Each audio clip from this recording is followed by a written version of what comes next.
مرعب. أرجوك لا يجب أن تكون هنا، لا يوجد مهرب. عد بالضبط، عد الآن. أنت ملكنا الآن.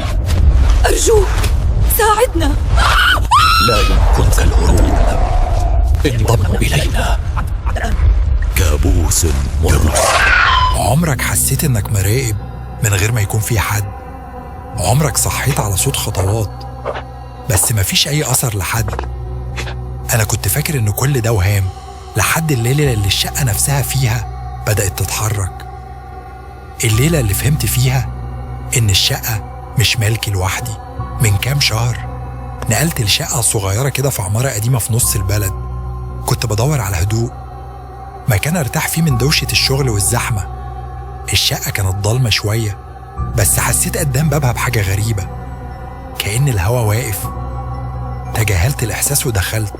أول أسبوع كل حاجة كانت عادية، بس من تاني أسبوع بدأت أسمع صوت بسيط، صوت خفيف جدا، كأن حد ماشي برجله على الأرض الخشب. في الأول افتكرت إن الجيران فوقي، بس الصوت كان بيجي من الممر اللي قدام أوتيه، والممر فاضي. كنت بخوف نفسي أكيد. ده اللي حاولت أصدقه لحد ليلة الأربع.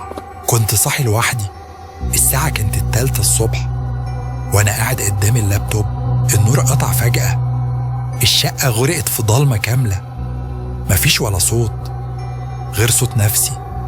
وبعدين بدأت الخطوات هادية تقيلة وطالعة من عند باب الشقة. وقف قلبي، كنت سامعها بوضوح، كأن حد واقف وبيسحب رجله على الأرض.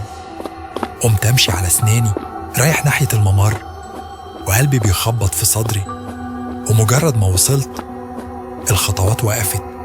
سكون مرعب. فتحت موبايل الفلاش، نورت الممر فاضي.